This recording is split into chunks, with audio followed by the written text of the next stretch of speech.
Suamiku kalau tengah malam dia suka gertakan minta HP. Padahal aku lagi tidur pulas.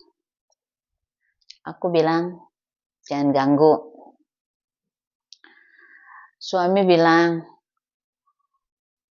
udah kamu diam aja dek.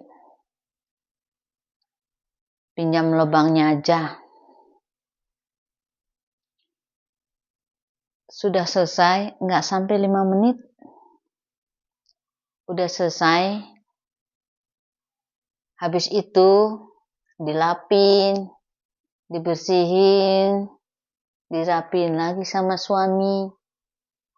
Lalu suami bilang, udah tidur lagi.